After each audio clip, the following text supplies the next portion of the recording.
another episode of No Shame Warrior podcast. I am Luis Fonseca and my partner in crime. Hi, I'm Christina Fonseca. And together we are No Shame Warrior Foundation. Thank you so much for joining us on today's episode. Today we have the one and only Miss Jenilee Alejandro. Rock on, sis. I came to know Jenilee back in, and correct me if I'm wrong, about 2018 when I got stationed at Naval Medical Center San Diego. And the way I was introduced to Jenilee is I had been sober for about a year at that time, and I knew that was the path I wanted to stay on for good this time. Because for me, drinking really became a life and death situation at that point. So when I got to Balboa, I went to DAPA, and at that time, Chief Sanchez, Michelle Sanchez, was the DAPA LCPO. And so I said, hey, I have this great idea. I want to start like a AA support group on base for sailors. She goes, hey, by the way, we already have a rocking ass shipmate that's taking care of that. Her name's YN1 Alejandro. I want to put you in contact with her. And I remember the first day we met was we were walking down the P-Way by Biomed, and I see your name tag, and I'm like, hey, are you YN1? And you're like, yeah, brother, what's up? And I told you, hey, this is who I am. This is what I want to do. You're getting ready to leave Balboa, Naval Medical Center, San Diego. So you're at a moment where you're kind of ready to turn it over as well. And so then I took over you started the SLIM program, Sober Life in the Military. Added my own little twist to it after you had left. So that's how Jenny and I first met in the Navy. We only physically have seen each other maybe 3 months since 2018, but we stayed in contact. As she retired from the Navy and I retired from the Navy, and we both moved on to different adventures. So Jenny Lee, with that being all said, welcome. We're very, very honored to have you on board. Let's start off real quick with how was your upbringing in Western Mass, and what eventually led you to the Navy? Yeah, so I need to address something first, though, about how we met, because I'm a yeoman and I've done 3 hospital tours. One of them was Limdu. And when I was at Balboa, it was the best time of my life. It was being part of the corpsman community really helped me out. People like you and just everybody just takes care of each other. But anyway, I remember when everybody in CCC, which is a career counselor office that I worked in, because I was the deputy CMC's EA at the time, and everybody, because I was a sponsorship coordinator too, and everybody was like, oh my God, HM1 Fonseca's looking for you. Do you know who he is? He has his own Wikipedia, and like, I was like, no, who the fuck is that? So it was cool. It was a little kudos to me that HM1 Fonseca was looking for YN1 Alejandro. So I always tell that story, like, I didn't know who he was, but he knew who I was. But but yeah, I'm from Western Massachusetts. I'm actually born and raised in Enfield, Connecticut. But when you're part of New England, it's kind of like one thing. I graduated let's be honest. I got kicked out of the two high schools in my hometown, and I graduated from an alternative high school that was in our college as Nantucket in 2003. So next year is my 20-year high school reunion, brother. I can't believe it. Right. It was a struggle for me. I cared a lot about what people thought about me. I still do. It's just one of those things. But just being able to, that's probably what led to my alcoholism, to be honest. Just wanting to be liked. And honestly, a lot of my bad choices in life were motivated by men that I liked. So that's what led me to smoke cigarettes first. I was thinking about this last night. I was like, oh yeah, I remember that guy at the campground when I was 13, and he literally told me if I smoked a cigarette, he would like me more. And that's like, but I've always had something what I call the narrator. Still have it now. I don't know if it's my voice. I'm not schizophrenic, not that I know of, but it's just kind of like almost like Scrubs, you know what I mean? You have this narration, and the only thing that actually stopped that narration was drinking. drinking gave me the alter ego I always wanted to, because I was so scared of being myself without it. So I graduated, which was a big deal because I got suspended several times. I got expelled. I was actually at the wrong place, wrong time, with the wrong shit in my bag. And back then, when you got popped for weed, it was a big deal. And Right. I was with some kids that were selling on school property. It was just weed, but totally different time. And I got a federal offense. I was 16, and I got youthful offender, and the Navy never found out on that one. But it's a different time. But I did graduate, and that was a really big deal for me to graduate school. I'm the oldest of three. The youngest being, I think she's, what year is it? She'll be 23 in January, or excuse me, 33 in January. College was never in the cards for me. Absolutely not. I was academically good, but socially, no. I was that person that was skipping class to smoke cigarettes across the street. Honestly, Yeah. that was me. So I started working in manual labor. I had a Home Depot gig right after high school, maybe some Sears gigs. Back then, you could just quit and get another job, Right. and that's what I did. I always wanted to hustle. I bought a car before I got my license. But I found my place in factory work, and where I'm from, before the economic crash of 2008, that was where the money was at. And I found myself working in water filter factories, and the biggest one was an envelope factory. And I say industrial truck driver because I drove different kinds of trucks, like fork trucks, outriggers, pickers, stuff like that. And that's what I love to do. I was the youngest one. It was a union job, and every time I came in shit faced, it was like, it's the kid. You know what I mean? It's the Right. kid. He's just a kid, And and that's what I did. And I was the life of the party until I wasn't. I get up there, say all the right things, do all the right things, and all of a sudden it was too much and I was sloppy. And that's what I did. I picked fights. I just I took on that rock and roll persona, you know what I mean? And people just dealt with it, and that was just who I was. And even to this day, even the people I parted with really have no idea the kind of shame and things that you go through when you're in active addiction, whether it's drugs or alcohol. It's only people like us understand, you know what I mean? So Right. even though I showed my ass, not literally, but it was just the surface of the desperation I went through just to get a fix. But that was the persona that I had, though, you know what I mean? Like, I worked hard, I partied hard, I dated a guy in a band, I moved down to Florida for this guy in a band, he was on MTV, I was meeting all my favorite artists, it was like rock and roll, and it was just, I worked in factories, that's what you did. And then when that persona left, like, I had a good union job, bro, like, I even had pet insurance, and 2008 hit, and literally, I think 3 months after my 23rd birthday, they're like, the rumors are true. We're sending people down to Mexico, like our labor down to Mexico. And that's what Wow. happened to my hometown. And that area, a lot of us that were, industrial, our work was outsourced and just out in the street. And there were generations of families there, especially from Poland, under one roof, and father, son, and grandson all lost their jobs same time. And thankfully, since I didn't really do much, it was just I could move in with my parents, and I did.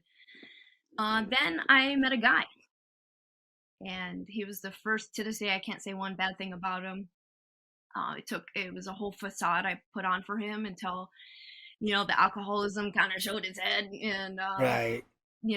but it was so crazy to me because I just surrounded myself with scumbags because I thought I was a scumbag, and it's like, oh, we're gutter punks or whatever the fuck. And then I met somebody that literally lit up a room. He would do anything for anybody. He was a really cool dude, and I don't know why he saw what he saw in me, because I was a shell of a person then. And yeah, honestly, and him breaking up with me, I was devastated, but I have to admit, I tell people I joined the Navy for the dental, which is true, but it was really this guy. And in a way, I just wanted to be like him.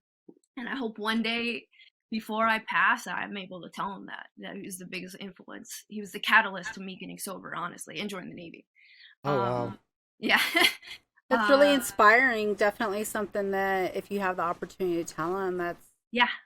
I tried to friend him on Facebook. I'm like, maybe not. That's not the right avenue, but it's okay.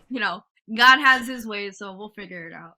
Um, but yeah, and so I went on a date with a guy, and he was, I think, coastie or something. Where I'm from, I didn't even know there was a Navy base in Connecticut. It's just like I thought you had to be a perfect human being to be enlisted. I had no idea. That's why I went through boot camp without glasses. Like I didn't want them to know. I was 26 when I was in boot camp, by the way. But yeah, I went on a date with this guy right before I joined, and we saw acts of valor. Like I'm like, I need that, and I joined. I enlisted pretty quickly. And I told, looking back, it was just some QM2 that was my recruiter. And I look back and like, oh my god, But he was trying to show me all these cards and stuff, and I was like, bro, I just need a job. Every day I'm a civilian, which I didn't refer to myself as that then, but every day I'm losing money. You know what I mean? I can't find the same factory work that I did back then. I was making really good money, and even though I went back to school, I got a couple of state certificates and I started my degree program. I was so active in my addiction. I used to tell people that I had to go back to work so I couldn't do full time and work full time and go to school. That was horseshit. I needed my drinking time, and school was interrupting that. You know what I mean? At one of my peaks, I was working at a factory. We made end mills, which are kind of like drill bits for aerospace, like metal. And I had this 1988 K1500 pickup with no odometer and no gas gauge. So this was the height of the gas crisis, where gas was almost $5 a gallon. And every day after work on a weekday, I go across the street, put in maybe $20 in my gas tank, get 2 packs of Pall Mall Blues, an 18-pack of Rolling Rock, a fifth of vodka, and 4 $5 scratch-off tickets. That was my normal, just to stay alive. Yeah. Sounds familiar. And, yeah, and I would have to set alarms to eat. I have to set alarms to go to bed. I lived above I lived in a duplex, which is popular back in New England, and I had the top, and my best friend at the time had the bottom. And even though she drank a lot too, she saved my life more than I can count, because she probably heard me like pass out on the ground. I would just end up in my bed with water at my nightstand and all that, and that was my regular routine. But at that point, I joined the Navy. I cut down on drinking and only had a 12-pack a night. I forced myself to run from like one light pole to the other, because I just figured boot camp was just a lot of running and scrubbing floors with toothbrushes like they did in Forrest Gump. That's what I thought I was getting into. Right, I had no idea my whole experience would be like air conditioned, because I went through boot camp way after you did, and like it was all air conditioned. We had good food. It was nice, and but I didn't know I was going through violent withdrawals while I was actually there. I couldn't sleep a lot, and it was actually dental that helped me, because I had so much rot in my face that I had so many extractions and work done that I was given a lot of Vicodin. So it's the Vicodin that helped me a lot. Looking back, that actually got me through boot camp. But boot camp was the first place I had to be forced to be shown myself. I couldn't hide behind my tattoos, because like the PT gear was so big. That's why I have horrible tattoos, because when I was younger, I just got as many as I could, just so I could have that, like from anyone, right? Yeah, like, look, I have a chain wallet. I'm really badass, you know what I mean? Like, and yeah, I had to cut my hair, which at the time was like my main, you know what I mean? And I still think it's horseshit that females just don't cut their hair anymore. Like, that's something that should be done in boot camp, personal opinion, but I digress. But yeah, I couldn't hide behind this persona I gave myself, and I didn't have liquor either. So I found myself, almost a decade older than a lot of the other girls there, but scared shitless and a childlike. Right. And by the way, I went in undez because I didn't give a shit. I just needed a job. I've had so many jobs before the Navy, and it didn't matter. And they tried to sell me in the undesignated program. I didn't give a fuck. It's just like, just give me a job, Right. And then Undez Seaman? Yeah, my first duty station was the Truman, and that's kind of what led me to be getting sober. It wasn't necessarily to better my career, is because I was scared shitless because nobody was old enough to drink with me.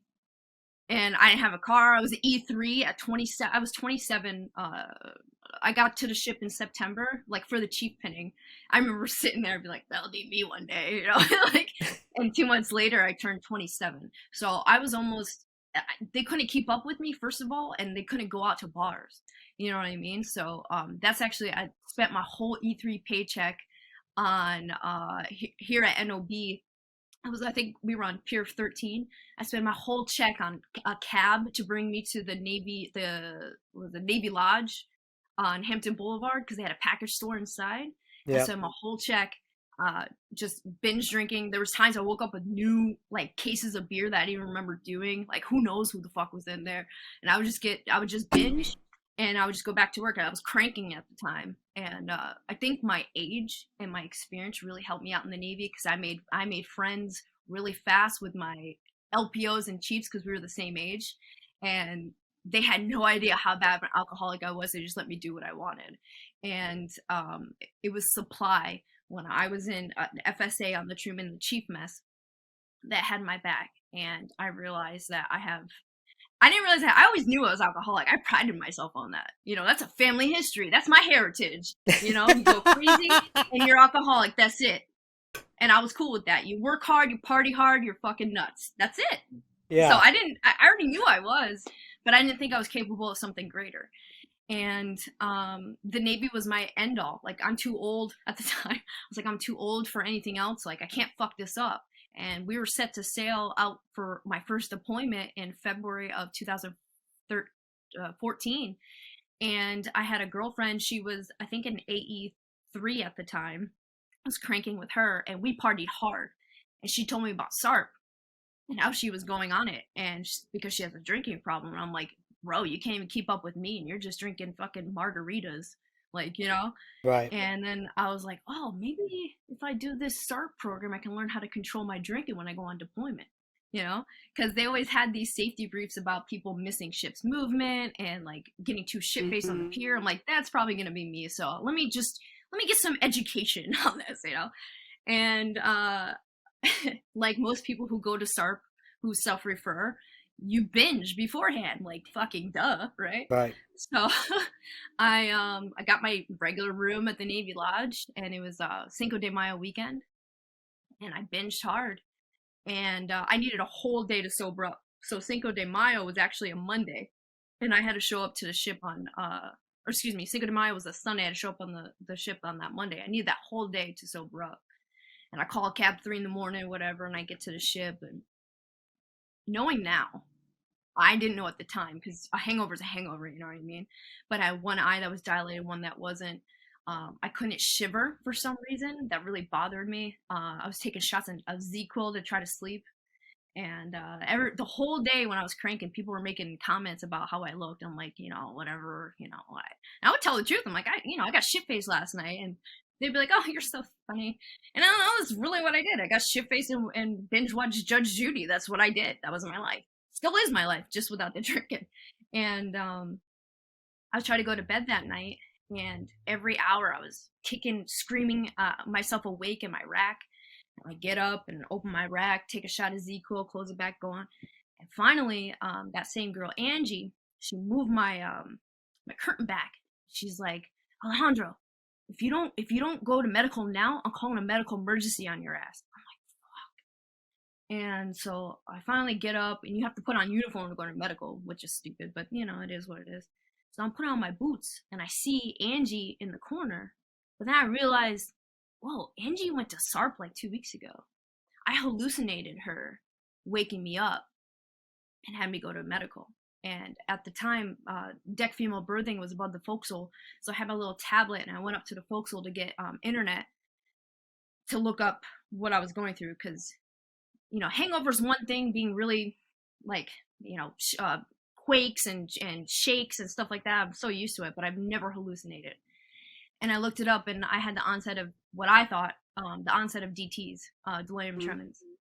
And it really scared me, and I went down to medical, and I was starting to lose all function and mobility, and I passed out on the quarterdeck. and they shipped me off to the hospital. From what I've been told, I was put in a coma because my withdrawals were so violent. Yeah. And I remember waking up, and I don't know if I woke up or not. I don't know if that was a dream or not. And I ended up on the 5th floor, which is one north to Portsmouth, so it's a psych ward. My first of many times at the psych ward in the Navy in several countries. But they kept me there for about 9 days, and I started my first day of SARP on May 13th, 2013. And the first person I ever listened to was this old man. He was an old Master Chief. And I'm telling you, I fangirled the fuck out of the Navy. I really did. Like, to be a warrant officer, when I saw the same warrant walk through, man, he parted the Red Sea for me. And so when this man was at at SARP, he was giving his speech or whatever on Tuesdays. Could barely understand because he was just mumbling, and he said he was from New Jersey, so my ears perked because it's close to home, and he was a retired Master Chief, and I was just like, whoa. And he's the first person I listened to. And then here on this coast at SARP, AA holds meetings in SARP, so the community comes to base, Right. which is different than San Diego.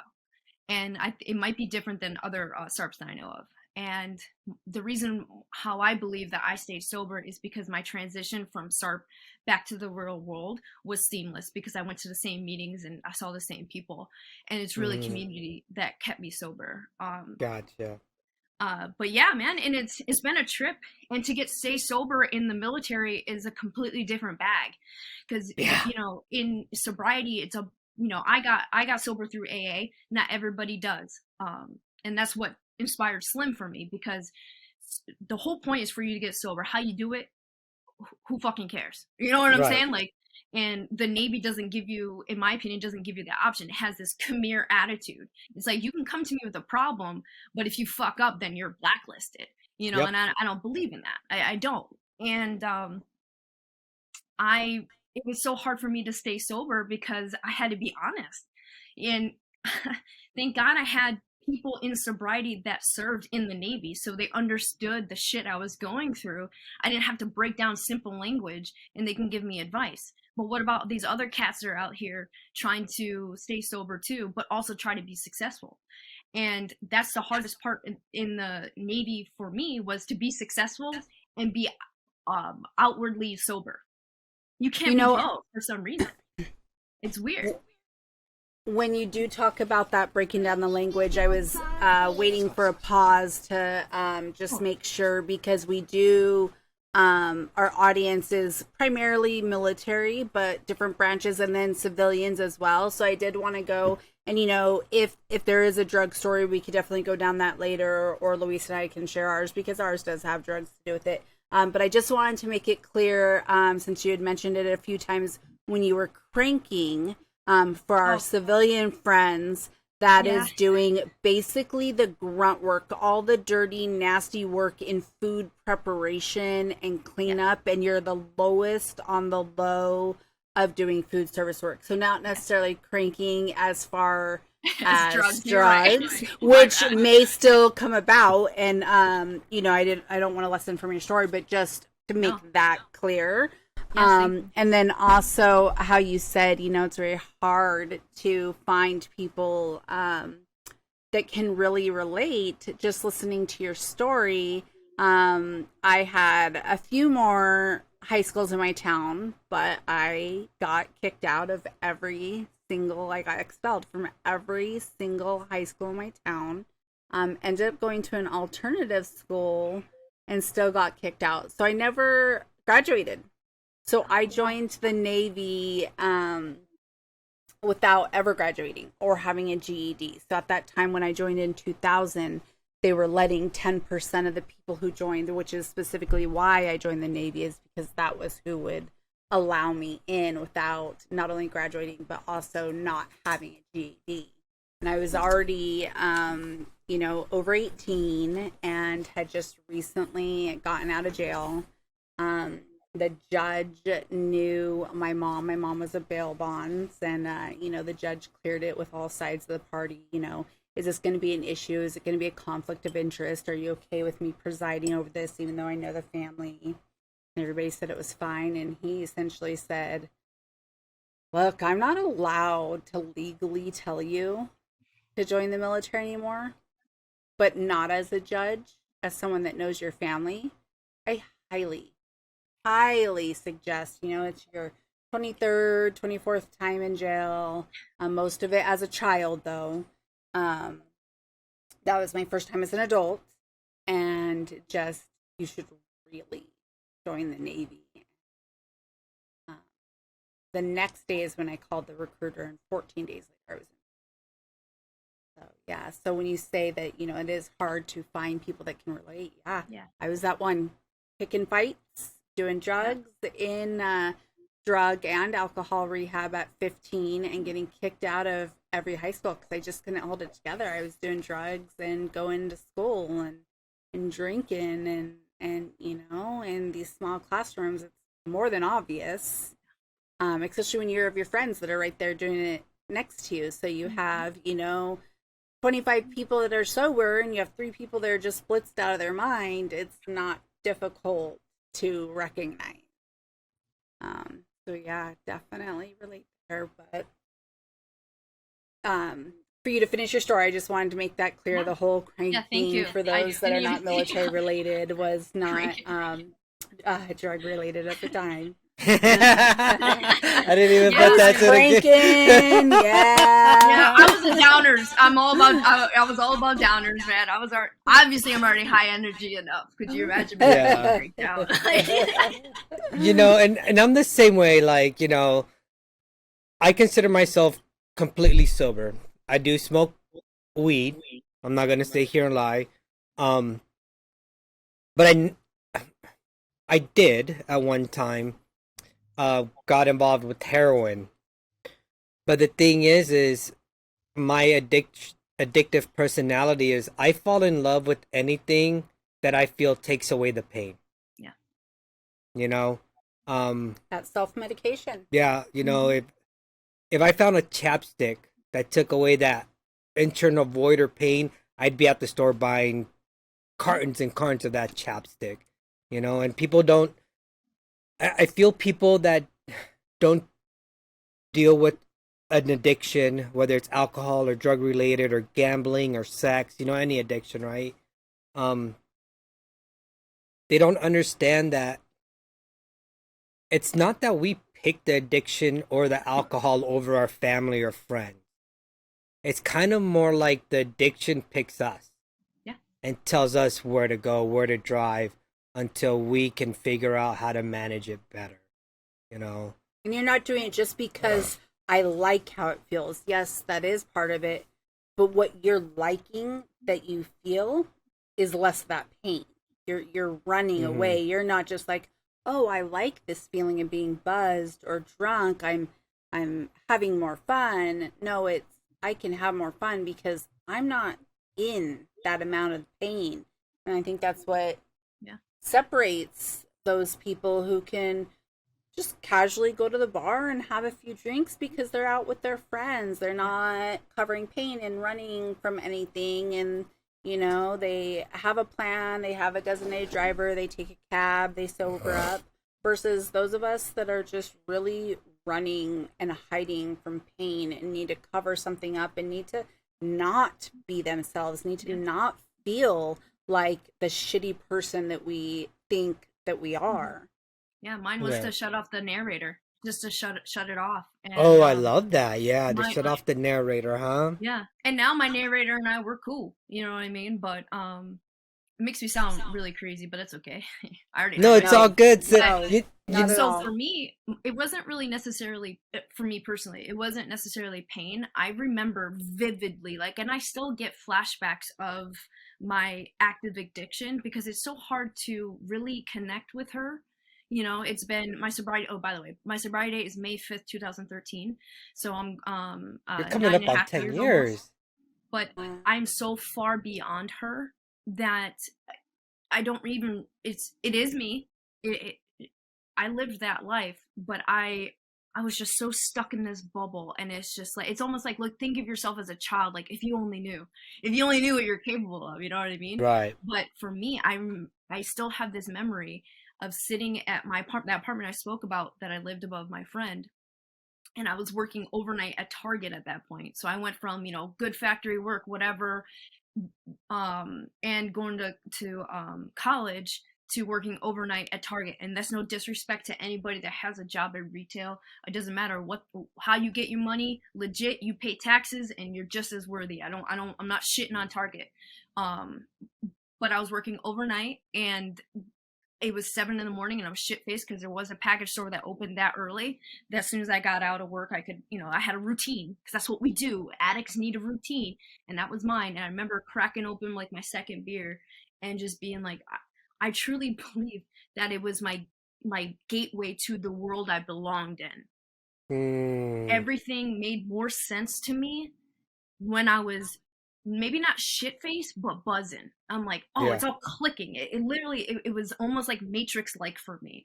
And I could never really verbalize that until I was so far removed from her, because it really did. I'm able to function in this world now, whereas I couldn't back then.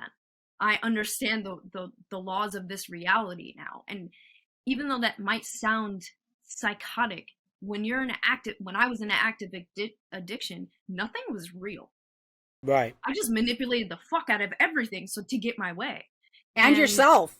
And myself. Like, I convinced myself of things. And I see movies like Basketball Diaries or A Star is Born. And it's hard because I've been on both sides of both addiction and dating someone in addiction.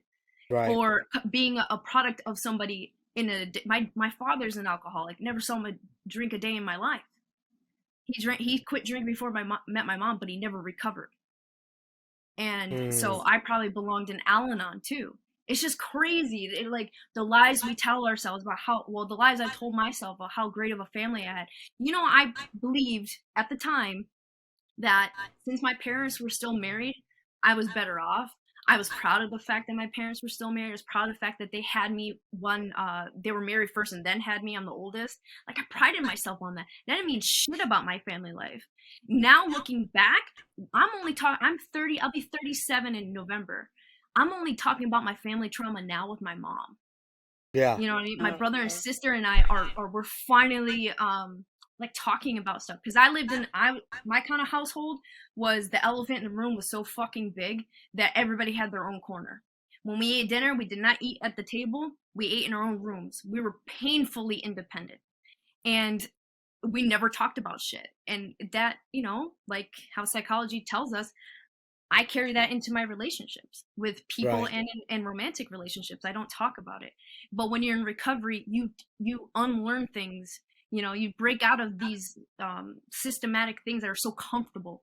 You get a thrill out of breaking out of your comfort zone. So now I'm capable of healthy friendships and relationships because of people like you guys.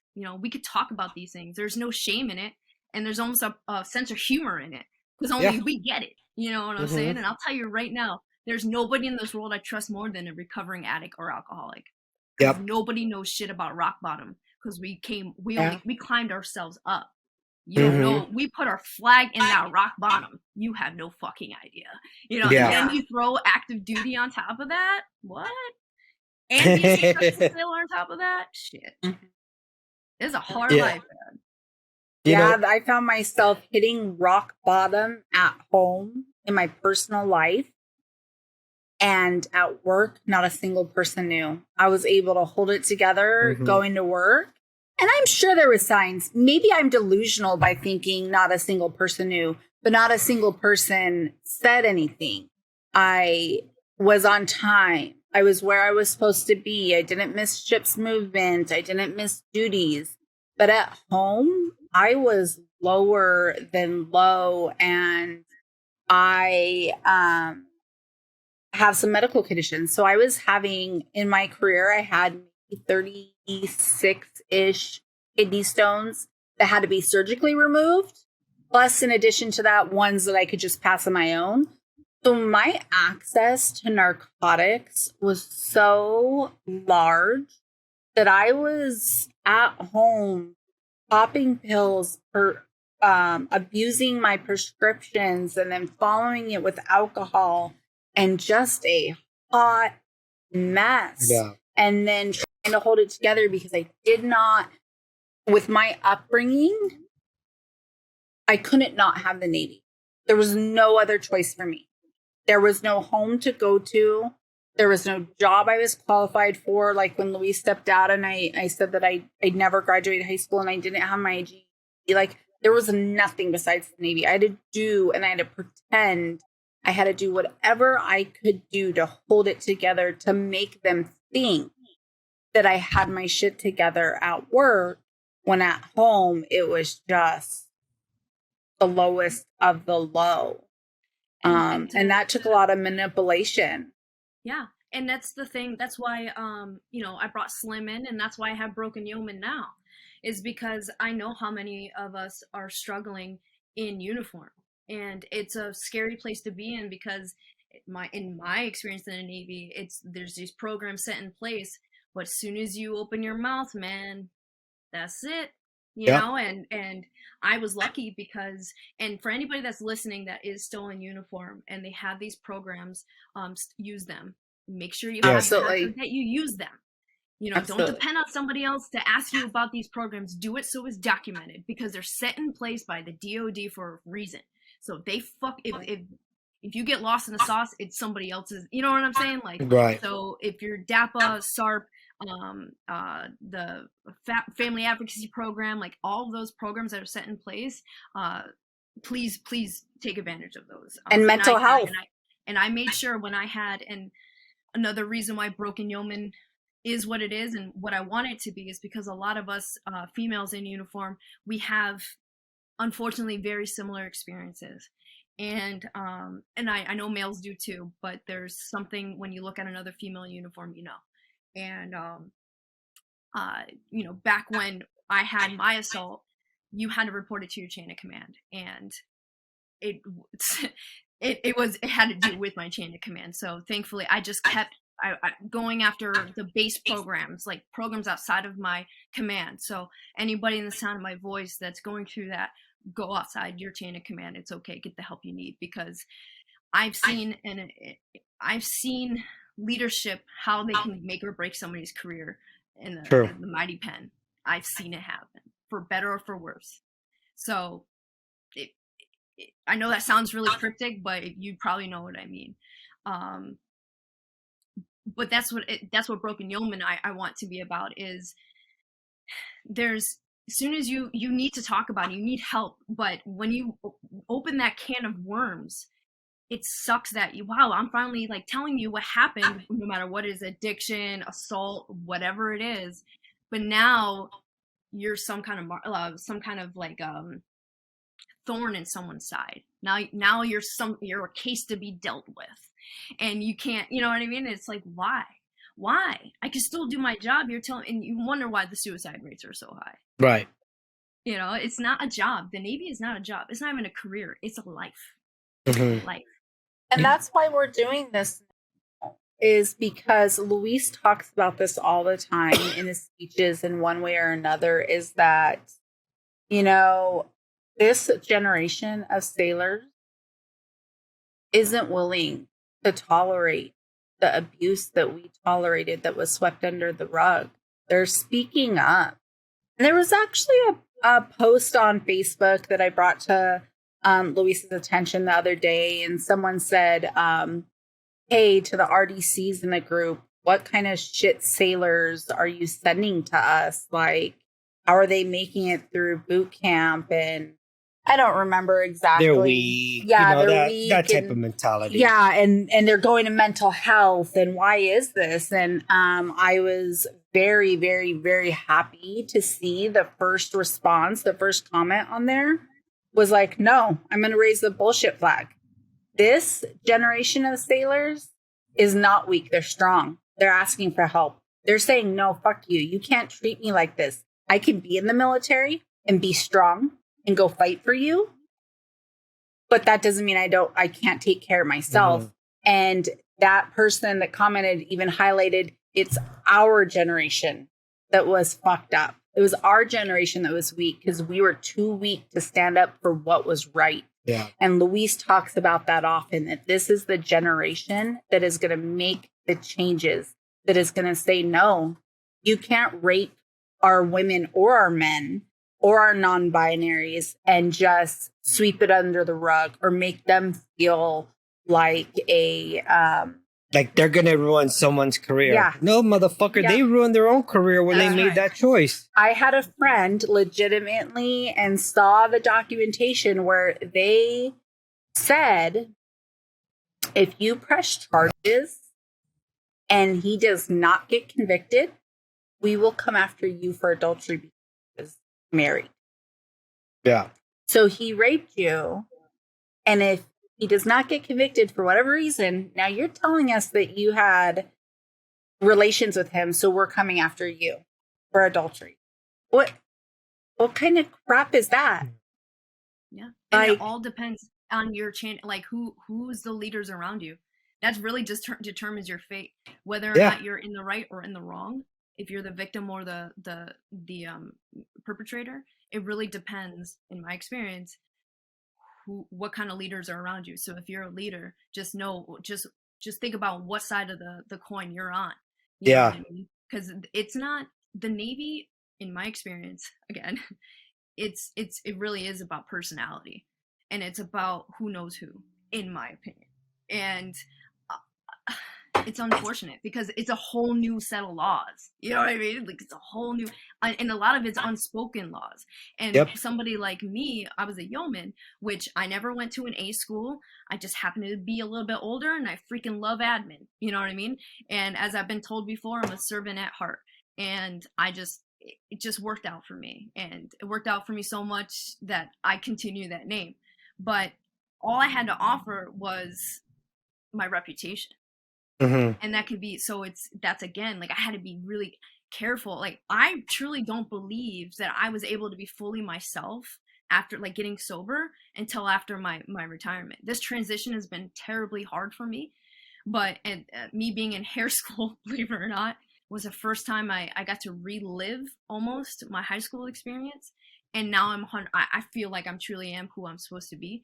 But I wasn't able to show that in the Navy because I had to be so careful about the faces I made or the people I talked to or who knows what kind of social media thing I had. There's so many things to keep that I didn't have a tangible talent or job or MOS or rate to offer someone except for my reputation.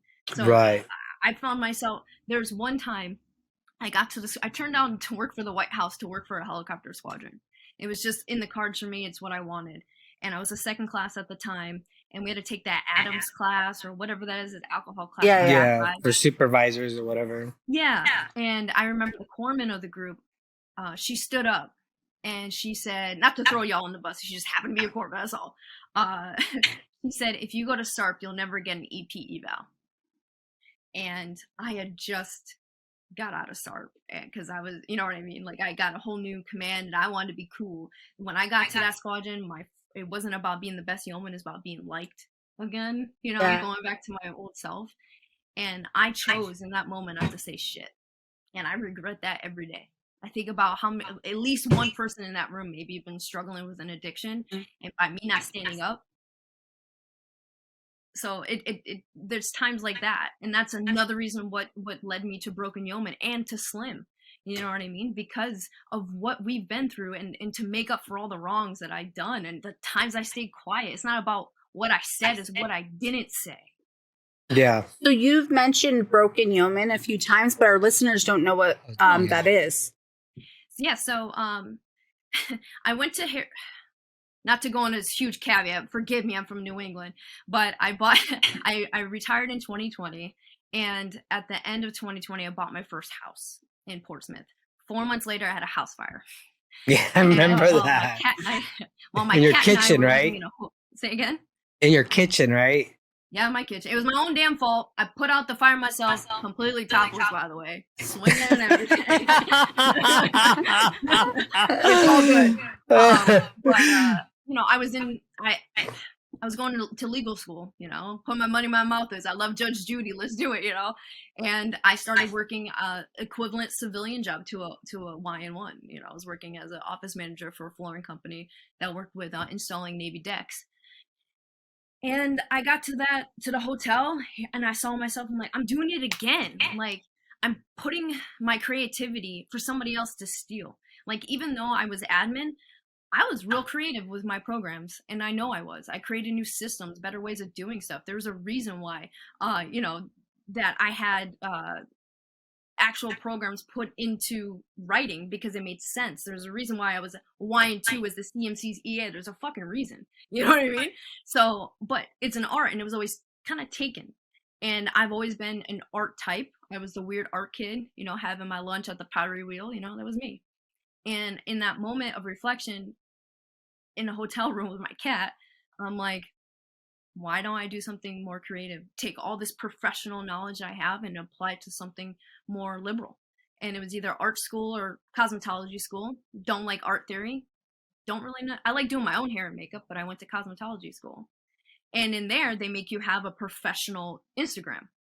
And I knew I wanted something with Yeoman, because it's really hard for me to transition from being a yeoman. It really is. I totally understand why those retirees wear the Navy hats with all the pins. I freaking get it now, guys. I get it. I totally get it. I really do. It's hard. Look, I even got the quills on me. I mean, I freaking get it. So, I wanted something that rhymed with yeoman, so I put broken, and then it all started to make sense. So my initial thing was to have a salon out of my kitchen, which I still have approval for in my kitchen, and have active duty or other military related women sit in my chair and do what they did in the old times and talk, and freely talk. I know the lingo. I was just there. I was just in the Navy. I was just there, and we could talk about it, because there's no reprisal coming from me. Right. And I used the programs. I went through NCIS. I went through all that shit, and I was still successful. I was institutionalized 5 times in the Navy, and I was still successful. Yeah. I got sober in the Navy, still successful. You know what I mean? So I embrace the word broken, because it's bringing our darkest moments to light, and it'd be okay. Like, I was so scared that by you knowing who I really was, that I wouldn't succeed, and that's horseshit. That's horseshit. And if you're active duty now, it's still horseshit. So for Broken Yeoman, what I started with scrunchies. It's just a conversational piece, piece of nostalgia, and it kicks open the door to conversation. And that's my tagline: crafts, conversation, camaraderie. And what I hope to take the Broken Yeoman name is to open an art share for disabled vets when they transition out of the military. Well, some people aren't as lucky as I am. I was able to use my time in the Navy to clear out any debt, and I was able to get a home loan with just my pension and disability. But people who transition out of the military may not have an extra room to produce their art. Mm-hmm. And I would love a place where I can get government grants and have a place for other vets just to have their own space to create. And it doesn't have to be drawing, painting. It could be welding. It could be anything for a healthy outlet. Right. A space for us and a community for us. Because I'll tell you right now, the biggest thing that I suffer with in my transition is not having a community. I will never be able to go back to a civilian mindset. Never. That's the reason why I live in Portsmouth, Virginia. Because there's people other vets, I still active duty. Like back to that old man with the Navy hat. I freaking get it. And it's, there was this one man that described to me, at one point, I walk into the mess decks and everybody would say, "Hey, Chief," and knew me, knew my position, knew everything. And as soon as you're out of uniform, you're just a person again. And that's, for me personally, that's a struggle. I was known as YN1. You go to YN1. You need something done, go to YN1. She makes magic happen. All of a sudden, I'm just some chick in Portsmouth. And that was a blow to my ego. So I want to keep that community going, because not everybody has such a smooth transition. Not everybody has a pension. Not everybody has disability. Some people are just kicked out because the difference between you and I is that you got caught. You know what I mean? Like, true. Honestly, I could still be in the brig if I joined the Navy right out of high school. Yeah. So I don't judge. And having a healthy outlet like art in any form, it just brought so much joy in my life. And honestly, the hardest point in my life was in 2020 into 2021.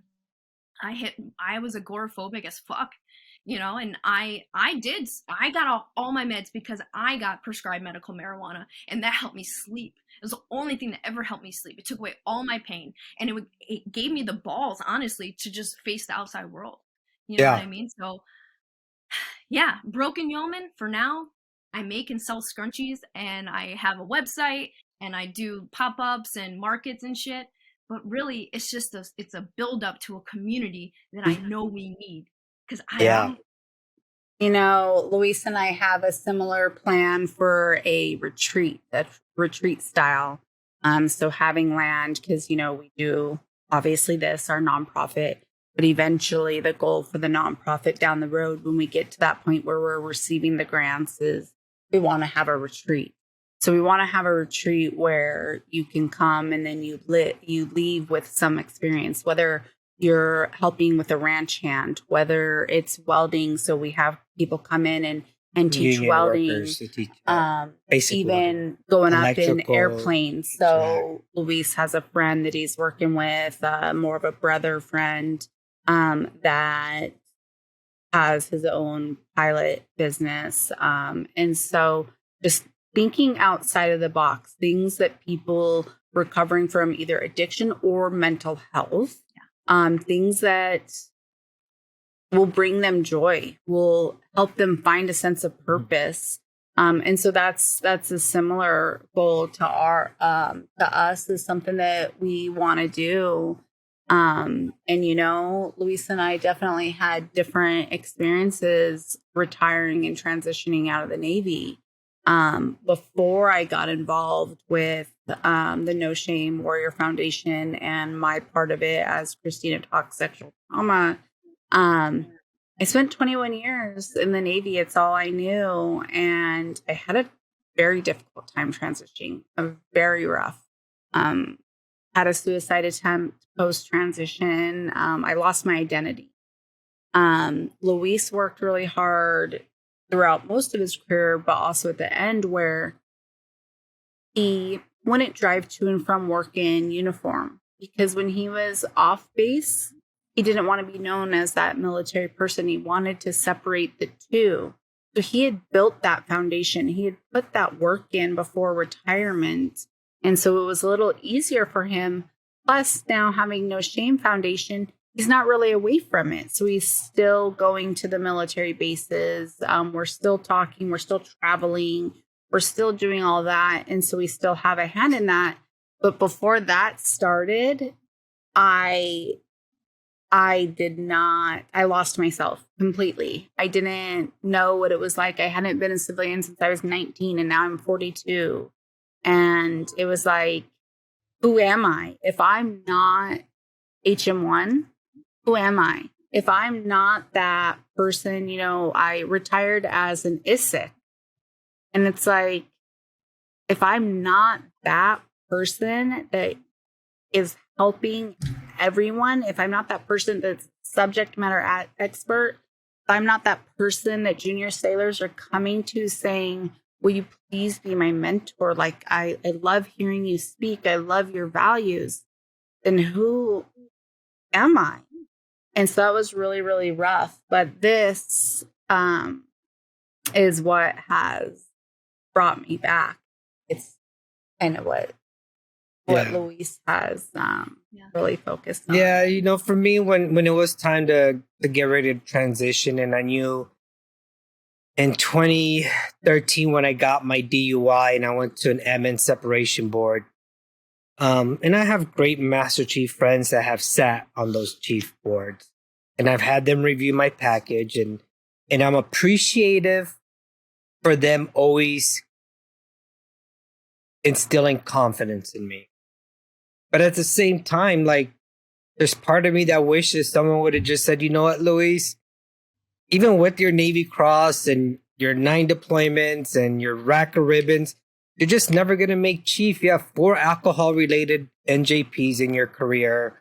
Let's be honest, it's all political. You're not the Navy's poster child that the Navy might want you to be, you know. So once I personally just kind of stopped listening to everyone that was trying to motivate me, knowing that it's kind of like sitting, to me, it was like sitting, looking at a slab of concrete and telling that slab of concrete, one day you're going to melt again. you know, concrete's never going to melt. You know what I mean? It's like, I'm never going to make chief. Let's be honest about that. Right. So that's when I really started saying, okay, look, this life will eventually end. We're going to hang up the hat forever. And I just kind of, for me, towards the end, and I know some of my viewers are like, what the fuck? I appreciate the Navy Cross for what it's worth. But that's not just who I am. Right.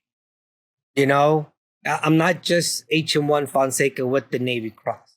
No, I'm Luis Fonseca that happens to be a sailor, that had happened to gone to combat, that happened to get an award due to a very, very, very tragic time in our unit's event, you know, during that time. Went back multiple times. So for me, I just started relating that the Navy, me being an alcoholic, me attempting suicide, me dealing with PTSD, me being a husband, a father, we're all just little pieces of a puzzle that make up the whole picture of who I am, you know? And once for me that I started processing that, especially in 2018 after I had my suicide attempt, I knew that I was ready to go from the Navy. I knew, you know, my dreams back in where Christina and I first met, 2010, 2011, no one could have told me, not even Force Master Chief, not even MCPON. And I had these phone numbers in my personal cell phone, their personal numbers. They were my mentors. No one could have told me I was not going to be a Force or a MCPON. That was my dream. That was my goal. Wow. But Force Master Chief did tell you that you would not be Force because you were going to be MCPON. When you told him at lunch that you wanted to be him and you wanted to sit in that Force seat, his response was, no, you will be MCPON. Right. And so you spoke a little bit earlier about the whole imposter syndrome, right? Yeah. And that's what ate me up inside for so many years was I always said that there's a difference between whatever rank I was, HN, HM3, HM2, H1, whatever. There's a difference between that person and there's a difference between Luis Fonseca. And as soon as I clocked out and got in my car, full blown on Luis Fonseca that doesn't give a shit. And when I say like I don't give a shit about people and what they think about me, it's not like I don't. I do. I do care what people think about me, but I'm going to do whatever the fuck I want to do, regardless of the consequences. And that's me soberly making that decision. You know what I mean? And so, yeah, so when I would sit there and talk about suicide prevention, I would talk about, you know, trying to de-glamorize, you know, drinking and what now I call negative coping mechanisms, right? Because gambling can be negative, sex addiction, you know, anything, right? Eating or overeating or undereating can be negative. Once I started talking about that, I felt that imposter syndrome that, you know, I'm a fake, I'm a fraud. In uniform, I say one thing, but outside of uniform, I'm doing something completely different. But it wasn't until July 8th of 2018 when I had my suicide attempt and I had to go in the next work. That was on a Sunday. And we called the jefe up, the chief, and he wanted me to go to the hospital right then and there. But I convinced him, I said, please let me just stay at home one last night. You know, I know I was going to get put into the hospital. Now I speak about it freely. Back then I couldn't. But I was also using illegal drugs to cope. So I knew one of the first things they were going to do once I got to the mental ward was do what? Draw my blood and test me for everything. So I was like, no. So I went to Fleet and Family Services, which at the end of the day, for me, I personally feel was the best route to go. They put me in the cell program. And I think for me, it was because I knew that the counselor or therapist I was going to see was strictly a civilian person never served a life in the military. So now what I always used to fake the funk, which was I was the asshole that put on my NSUs for my psych appointments so I can walk into that appointment with this rack of ribbons and then see this 05, 06 doctor with this 2 little rows of ribbons and then be like, what the fuck have you done in the Navy that you're going to tell me how to cope with 20 years of war? You know?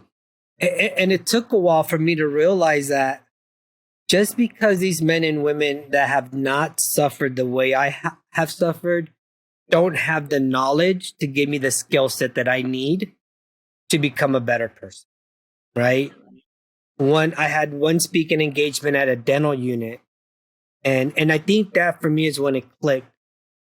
I said, all my dentists raise their hands, right? So let's say 100 dentists raise their hand. I said, out of all of y'all dentists here, if you have never had a root canal performed on yourself, put your hand down. No, keep your hand up. All the others put your hand down. So let's say 70% of the dentists put their hands down. So 30%, right?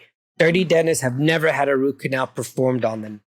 So I asked them, I said, just because you've never had a root canal done on you, does that mean you do not have the skill set to treat a root canal? And of course, unanimous is like, of course, I know how to treat a root canal. And I see the same thing with psych doctors now. Just because they haven't experienced exactly what I've experienced, or they don't do drugs the way I used to do drugs, or they don't drink the way I used to drink, or they don't have anger issues or PTSD, or they don't have this, doesn't mean that they haven't been trained and given the proper knowledge and tools to give me, so that when I don't have my weekly meeting or monthly meeting during those times, I can use those tools to make it to my meeting or make it to an AA meeting or make it to call a friend and say, hey, I am not doing okay right now, you know? So I understand that imposter syndrome a lot. And that's a good point, because I was only able to receive the best care I could by being completely honest. Yeah. And while I was active duty, even if it was across from a civilian provider, there was still this, like, you know, the street mentality is you can go back to my chain of command. So I was never 100% honest with any provider until I retired. And anybody in the sound of my voice, you can go on psychology.com today.com. I think even if you're active duty with TRICARE and you get referred out into town, you're able to almost be a matchmaker with your provider. And my provider now, that I've been seeing her going on 3 years, is she's a drug and alcohol counselor and an art therapist.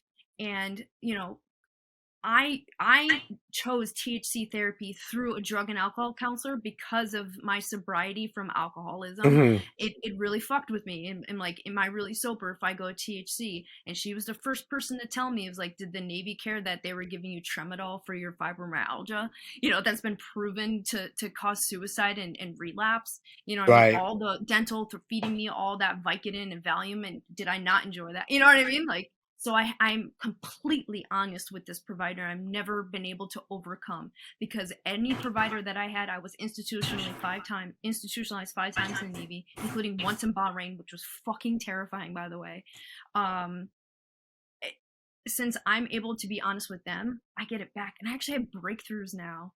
Yes. You know, like I never had that before. It was just, I don't know if you guys experience the same thing, but when I went to my mental health provider or even my regular PCM when I was active duty, it was a check in the box for me. It's like, okay, I went to my mental health appointment. I can deploy now, right?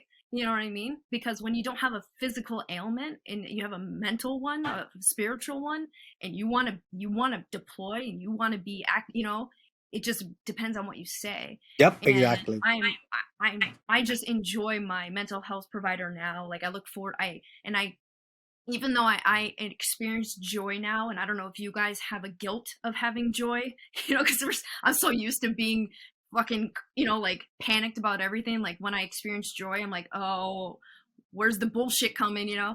But I'm able to experience it now, but I make sure I take notes in my my iPhone to write down, hey, this happened today. You know what I mean? Like the YN2 that I pinned to YN1, she got picked up for chief this year, and it fucked with me because I'm like, I wasn't there for her. You know what I mean? Like, Yeah. serious shit, you know? The sailors are what I really miss the most, and it fucks with me, but I can't suppress that. I have to talk about it, and I have to talk about it to someone who knows my case, who I'm completely honest with. So I will say though, even though I struggled with my transition, I'm so grateful that I'm 100% a civilian, so I can be honest about my shit. Yeah. Because this life is just getting more and more beautiful because of how more and more honest I am with myself. And I love that you mentioned that, because when people ask me, like, Luis, what finally got you sober? And I tell them, brutal honesty. Yeah. Brutal fucking honesty got me sober. And it's something that we say in AA meetings all the time, right? Those cliches in AA meetings, they're cliches for a reason. It's because they work. Absolutely. And if you're not brutally honest, you're not going to fully recover. I mean, and the irony of my suicide attempt came me saving my own life. As crazy as that sounds.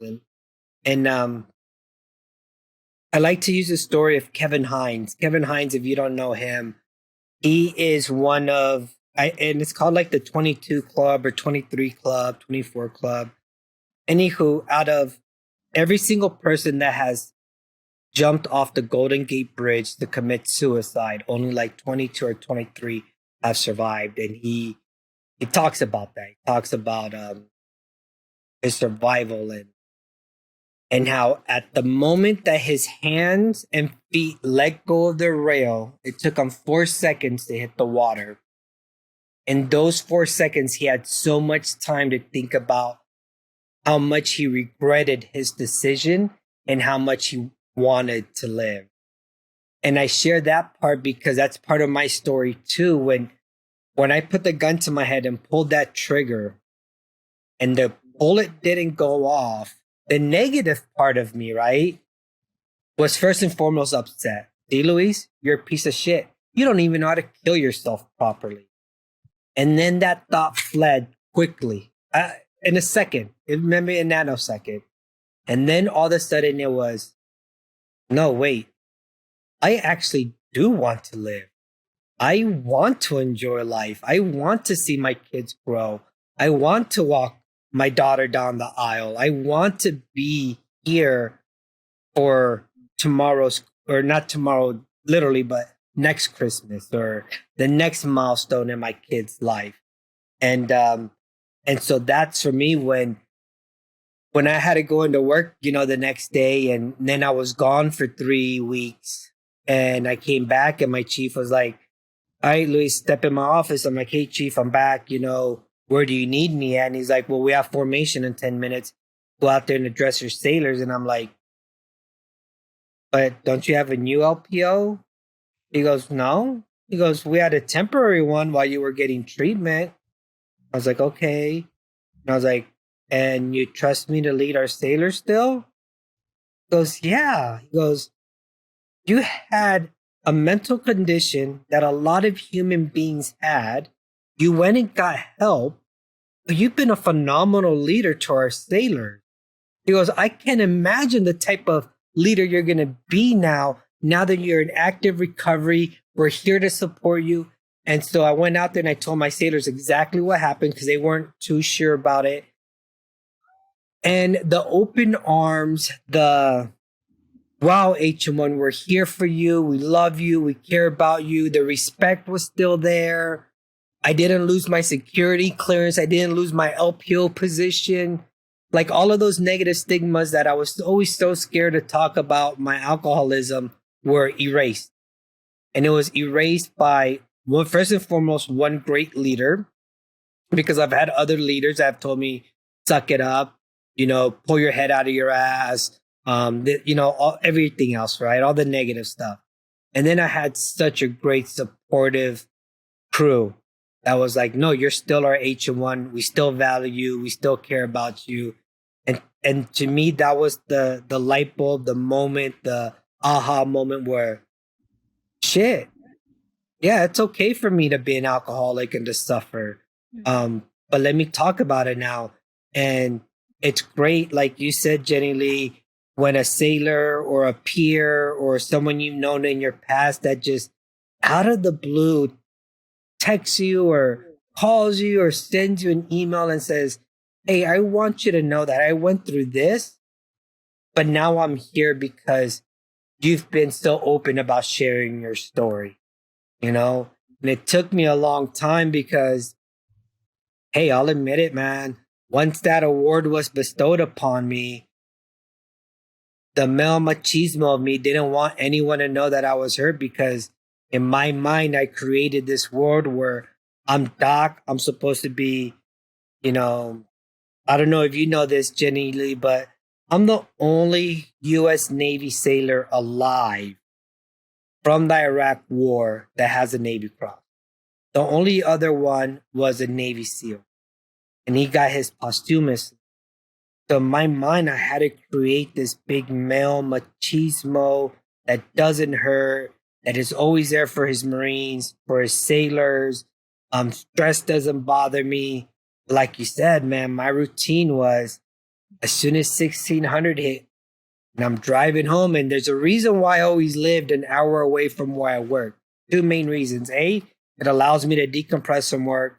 It allows me to get ready for work. But B, I was far enough away from the sailors where I could stop at that store, pick up that bottle, pick up that case, and then I would just drink at home, you know? And that was my life. And that imposter syndrome made it worse. And it wasn't until all my secrets came out where I had to be brutally honest.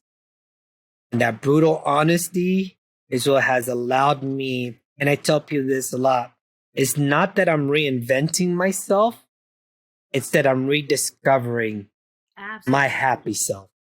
Absolutely. And I want to, another part of, embracing the broken is giving somebody a platform for it to be okay. You know what I'm saying? And it's not, you don't fight those intrusive thoughts, those suicidal thoughts. That was terrifying. I never thought that would happen to me. Yeah. Never thought. And here I was, and that was terrifying to me because they weren't mine. It wasn't the narrator that I was used to. It wasn't like me overthinking. It was overtaking me, and it was scary. And did I really want that? I think I do. I don't know. And when certain programs or certain people talk about suicide prevention and suicide awareness, like I personally think the first thing is just being aware, like embracing the fact that you have these thoughts, that it's okay, it's okay, and it's okay if you talk about it to me. You can trust me with it. You know what I'm saying? And if I can't provide that help for you, here's some resources. Yes. It doesn't have to stop here, because the only way you're gonna go get through a storm is literally through it. You can't avoid it. You can't go around. You got to go through it. You know what I'm saying? And it's like, so another part of what I believe all three of us are trying to do is acknowledge it, and we get through it together. You still be all that glitz and glamour if you want it. You know what I'm saying? You got to go through it. Yeah, I've always liked that story that says there was a lady driving and her dad was sitting in the passenger seat, and there's a storm coming.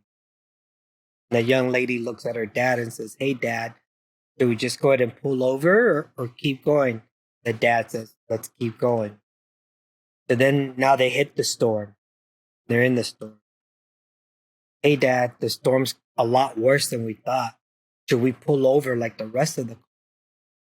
The dad looks at the daughter and says, no, keep going. Like, okay, Dad. So she keeps driving. Finally, like you said, they made it out of the storm. The young lady looks at her dad and says, thanks, Dad, for making me drive through the storm. And he goes, you're welcome. He goes, because if I wouldn't have done that, you would still be stuck in the storm like all those other cars are that are parked. And yeah, you have to push through the storm to get through it. That's it. Now now you can navigate somebody else through it. You know Yeah. what I mean? Because it doesn't just stop with our journey. It's about bringing somebody else. Do you remember GM1? Was he a GM? No. he was a MA1 blah, big Yeah. black dude. Yep. Remember him? I remember when I was doing, I was part of the FC, the first class POSLIC. In order to put on first class, you had to go through this, week course, whatever. Yeah. And I remember him saying something to the effect of, when you take the elevator up, make sure you send the car back down. And that was so profound to me, whether it's professionally or personally, spiritually, whatever. Like, the only way that I stay sober, that I stay mentally fit, is by giving it away. Yeah. You know what I mean? And it has nothing to do with pride or ego. It actually is the opposite. It humbles me to be like, we just see each other. People like us see each other and just need permission to be great, permission to heal. They just need somebody. I needed somebody like that old Master Chief who passed away. But that old Master Chief, because he was what I wanted to be, he was from, the North, and he recovered from alcoholism while active duty. And I gravitated towards that. You know what I mean? And I might not be everybody's cup of tea, but I can always refer them out, because honestly, I'm always at my greatest self when I'm part of a community, whether it was the Navy, whether it's AA, whether it's cosmetology school, whether it's this market life that I live now, we're like domesticated carnies. It's awesome. You know what I mean? But I'm really my greatest self when I have people around me and we help each other out. And it sounds so corny and it sounds so anti-metal, but it's not. It's metal as fuck. You know what I mean? Like, it really is. I find myself through people. It's just, man, this life can be so rad. It can be so rad by just being honest and just having community and accepting that people don't like me. Man, people in this market community, they don't really like me. Some of them don't like me. Some of them think I'm awesome. Some of them don't. I get rejected all the time because, I'm not the normal, like, whatever, and it's hard for me. Like, I didn't fully recover from who I was, which is somebody that always wants to be accepted. And and it's like, I want to be badass and be like, I don't give a fuck what anybody thinks. No, I really do care. And it actually haunts me a lot. And but what's metal about that is that I admit it. You know what I mean? It's okay. And I did so much of my life hiding behind my true feelings and thoughts, being completely silent, when, man, I really made my life a lot harder. You know what I mean? Like, by not just talking about it or not just putting myself out there or catching somebody on the street or whatever, man. This life could be so rad if you just let go. That was another saying I heard, let go or be dragged. Damn. You know what I mean? Like, it's crazy. And then what actually got me sober, I quit drinking in May 5th, 2013, but I didn't get sober till 9 months later. And it was something that somebody said. She ended up being my sponsor. I freaking hated her, which is exactly what the universe did, is put me with somebody I didn't like. Those are the best sponsors. I know. She really, and honestly, I've had one like her since. She's still a dear friend. Another reason why I stayed in this area, because I got sober here. But she described this poster, and it was 4 forks. And one of the forks had a bent tine. And it says, being unique isn't always useful. And it was like, because I always had to be different, like, like Fresh Prince, where Will Smith always wears his jacket backwards, like inside out when he was at school. Like, I had to be different. And what I found is, by just fucking going with the flow, I don't have to be, am I useful? And that's it, being useful is just, I'm not being used, but I'm being a part of my community, a part of whatever that is. I can still be unique, but why not I be part of something rather than take myself apart from? And I think this is what a lot of people struggling with mental health and addiction issues, is that we can't get out of our own head. So we are different. We are unique. Nobody gets it. Nobody will get it. What's the point? Why should I talk about it? They're never going to get it. We're going to get it. There's somebody there who's going to get it, because we've been there too. Right. And you can still be unique, but are you useful to yourself? This life is such a joy. It is. It is. And something that you were just talking about, like, talking to people and opening up and wanting to share your story. One thing that kept me for many years on sharing, like, the deep, dark stuff was even my other Navy buddies that we were, all of us together, drinking, right? Every day getting drunk, wasted. When you you said kind of in the beginning of the podcast, you know, you were the life of the party, right? So you're going from being the life of the party. Everyone loves to invite you because you're the happy drunk. You're the one that's always trying to keep the peace. And then all of a sudden you start turning into the mean drunk, the blackout drunk, the one everyone has to babysit. So no one wants to invite you anymore. But then isolation hits and, well, shoot, I don't need anyone to drink. I'll just drink here in my house by myself, you know? And it's amazing when, like you said, when you're around, and I am a believer that I will never label anyone an alcoholic or an alcoholic abuser. That's something that you have to come to terms on your own. But I'm a believer in saying, hey buddy, hey sis, I'm noticing some trends that aren't healthy. When you're ready to talk, I'm here for it, because I've been down that road too, you know? And it's like you said, when you talk to other people that have gone through those same struggles, you almost feel that there's that no judgment, because I have spoken to people that haven't gone through some of these struggles. They don't understand it. And then all of a sudden you see their facial expression change, and you know that you just crossed the line that for them is like, oh shit, maybe I shouldn't be associated with you. Yeah.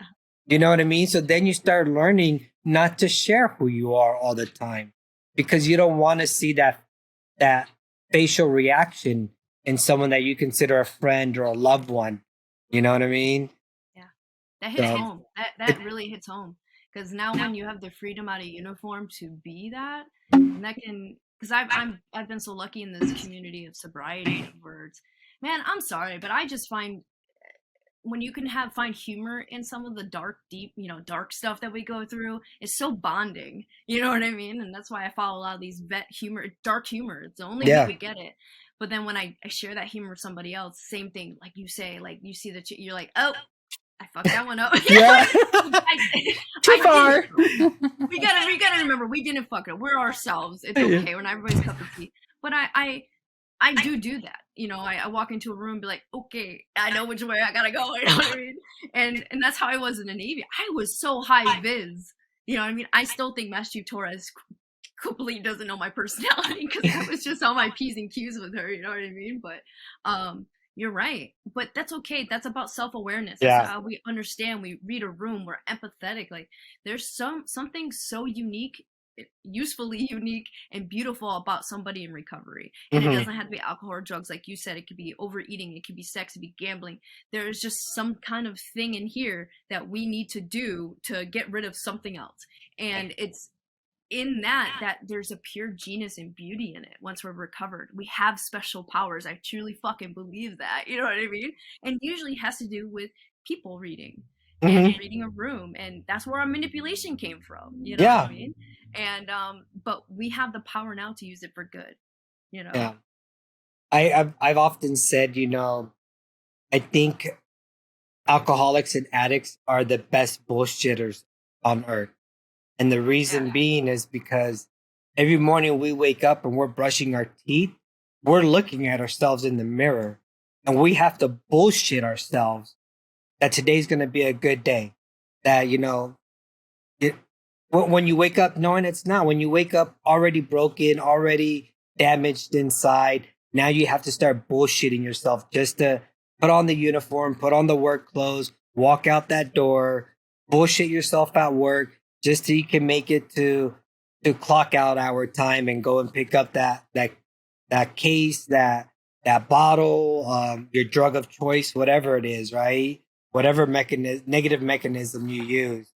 So I totally understand where you're coming from with that concept. Yeah. And it's hard to see that was actually really hard for me to live in San Diego, is because I'm from the East Coast, Northeast, and any homeless that we had were like, man, they're really fucking cold. You know what I mean? But then you go to San Diego and it's a lifestyle, and how many homeless and active drug addicts are So I hid my, like, this was my little fucking addiction that I did by myself, you know? Yeah. But what I saw in San Diego is fucking out there. It's just out there like that. And it's heartbreaking because you see like the tweakers, or I don't really want to label them, but you know what I mean. Yeah, And you're like, damn, that's somebody's sister, that's somebody's mother, that's somebody, you know what I mean? And it's just, I resented it so much, not because it's like, oh, let's keep our streets clean. It's like, man, because there's so much help out there. Yes. You know what I mean? Like, and it's like, but you can't help them all, and it almost gets overwhelming because you've been in that mindset. There's nothing you could say or do to that person right then and there, a moment for them to change their life. Like, it's a process. You know what I mean? It's a literal phoenix. You know what I mean? Like, yeah.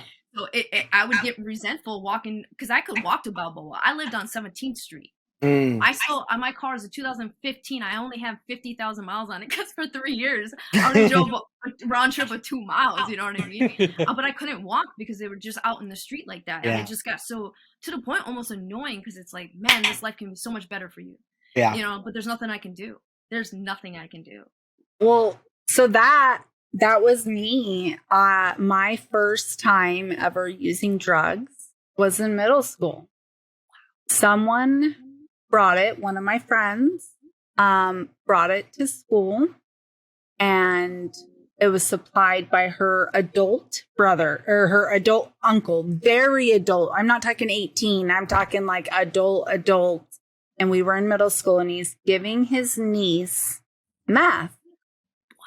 And she brought it to school one time. I don't want to claim naiveness, because I didn't grow up naive. I grew up in a very toxic family, so I knew a lot of things very early on. But yeah, she asked me to meet her in the bathroom and one of our other friends, and she told us to do this. Not that she forced me, but she told me, hey, do this. And me, of course, like, okay, sure. First time ever doing drugs, and it was meth. And that was middle school. And so I went to alcohol and drug rehab at 15 for not only alcohol, but I was doing meth as well. So had I not gone to rehab at that age, I didn't stop. So I didn't stop alcohol or other drugs. I did stop meth during rehab. But then I turned to LSD, shrooms,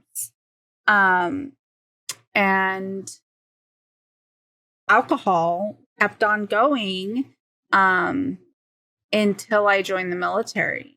And so I could have been that. I do go home every once in a while. It's been a couple of years since we've gone to my home. We choose to go to his now.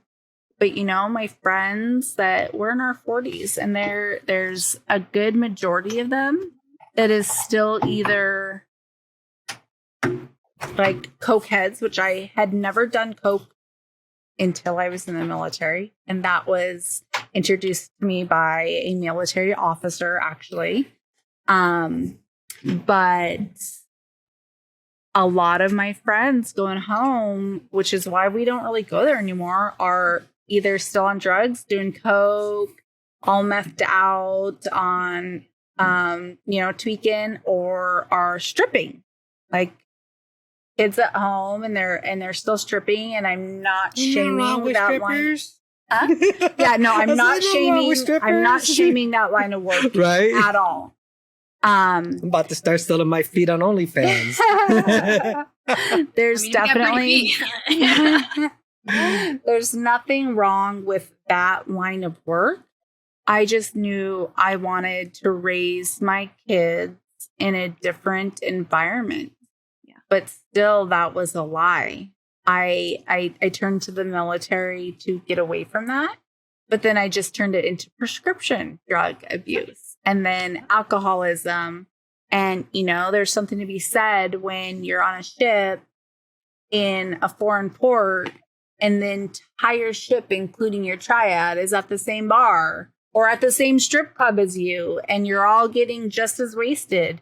And then what's your motivation to not go further and further and further? And so You know, that meth head that you see on the street and homeless could have easily been me. And I realized that the Navy, even though the Navy didn't turn that part around, I still just found a way to navigate through it. It did save my life. Yeah. It really Me did too. save my life. There, you know, I towed the line between Luis and I joke about it often because I went to jail 23 times before I ever joined the Navy. I did not like authority. And all of a sudden in the Navy, I became this rule follower. I was so paranoid, so scared. Yeah. And so then, yes, I would still abuse my pills and I would still drink, but drinking was legal. But I would pop pills and do illegal drugs. But then at the same time, I was like this rule follower. I was so scared, so nervous, I was so paranoid. And so it was like such a conflict and an internal conflict in myself that I didn't want to get caught, but I wasn't ready to walk away from that feeling that it gave me, that hiding, that self-medication. I wasn't ready to be honest with my therapist. I would be in therapy and say what they needed to hear in order to, on my chain of command, I successfully completed a program. But yeah, I could have definitely easily been one of those. Yeah, absolutely. You know, Jenilee, I want to commend you on something that you said earlier. You kind of mentioned that joining the Navy is what really got you sober. True, fair enough statement to say. Started your path on sobriety, joining the Navy Yeah. indirectly. Because I know so many people that joining the military start their path on alcoholism. Yeah. I joined the Navy and got sober. What the fuck? Yeah. You know, so what a wonderful story of you to share. Thank you for that, because I mean, you know, I dabbled in drinking when I was in high school here and there, but my big thing has always been weed. I've always enjoyed weed. I loved smoking it. Um, you know, even after retiring from the Navy, I started using medical marijuana as well too for my anxiety and PTSD, and just to try to get off of, like, you know, the freaking Ambien to try to sleep at night, to get off of, you know, all these like you said, the Navy won't give a shit about prescribing you things like OxyContin, you know, Xanax, you know, all these other drugs that are high risk for addiction, and their Knowing I was alcoholic too. yeah, and their side effects are increase in suicidal ideations, depression. So wait, you're giving me a drug because I just try to kill myself, but one of the side effects is it can make my depression and my suicide even worse. What the fuck, right? And I got fat on top of that too. So Yeah. thanks. Like, Yeah, you know what I mean? You want to get me skinny? What the fuck? So, you know, and I'm not here trying to convince anyone that marijuana is the way to go. No. You need to consult your doctors, your physicians, 100%. But you need to be 100% honest with them. Yeah. All my doctors, my psych docs, my regular PCM, they all know that I use marijuana medicinally, mainly at nighttime. There are some times I'll sit here and not lie, where I'll tell Christina, hey babe, today's just not a really good day. Do you got everything if we need to drive anywhere, go anywhere? And she's like, yeah, I got you, babe. And I'll spark up a joint or a bowl, and I won't say start my day that way, but, you know, around lunchtime, I'll be like, all right, babe, I'm going to go ahead and spark up a little bit. If we need to drive, you got it, right? She's like, yeah, of course. So, you know, it's super important to mention, to have, like I said, my provider now, my mental health provider, is a drug and alcohol counselor. But since I've been on this up and up about, like, just saying no to old professional habits and be like, no, I'm going to be fucking me. You know what I mean? I'm going to be me. And where I went full send with Broken Yeoman, I even though I'm a licensed cosmetologist, state of Virginia now, I just said, hair's not for me right now. So it's full fucking send. It's just broken Yeoman right now. But I'm in a positive way. I haven't dosed THC at all. THC helped me with my agoraphobia, helped me with my sleeping. My nightmares were so bad that they started, the Navy put me on blood pressure medication, and I was just fucking falling out. My blood pressure would drop and I was just fucking fall out. Because there's nothing that we know of that stops the content of your dreams. Right. So, but I had to do whatever the Navy told me to, so that way, you know, when it comes to disability, let's be honest. But as of right now, I don't dose because there's nothing for me to climb out of. It's an escape of myself and my brain for me. But there's been a couple times where I did dose and I got a little on that bridge of psychosis. You know what I mean? It got a little fucking crazy. Simulation theory got a little too serious for me. You know what I'm saying? But it is. Is the Earth really flat? I can go on another tangent some other time, but that's what I mean. Like, I used it for this reason. Completely honest with my provider, my regular PCM for whatever. There's no point, but with her, to be honest, because we need to, as addicts, we're not cured. Right. There's a saying in Hampton Roads AA is like, my sobriety or my relapse is out in the parking lot doing push-ups right now. Yeah.